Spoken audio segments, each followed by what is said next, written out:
యేసుక్రీస్తు నామమున మీకు శుభములు వందనాలు. మన బ్రతుకు మార్చే మాటల్ని, దేవుడి మాటల్ని, బైబిల్ నుండి కొన్ని మాటలు మనం ధ్యానిస్తాం.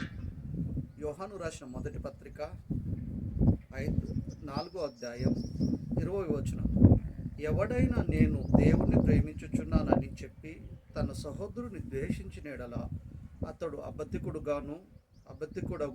తను చూచిన సహోదరుని ప్రేమింపనివాడు తను చూడని దేవుని ప్రేమింప లేడు.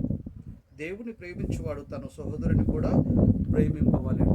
ముఖ్యంగా క్రైస్తవులు మనము ప్రేమ కలిగి జీవించాలి. మనం ఎవరిని ద్వేషించకూడదు.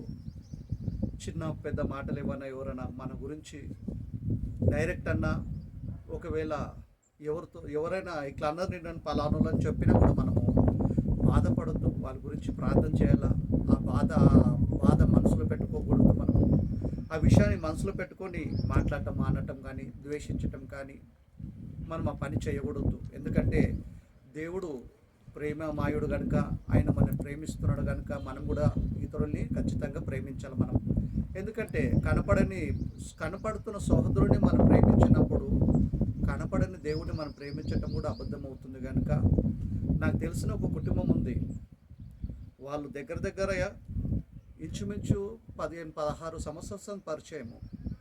ఎవరు బాగలేకపోయినా నాకు ఫోన్ చేస్తారు. వాళ్ళ మీద కంప్లైంట్ కాదు నేను చెప్పేది, ఇలాంటి లక్షణాలు కలిగి మనం ఉండకూడదు అని వాళ్ళు కూడా వింటే మారాలనే ఉద్దేశంతోనే చెప్తున్నా.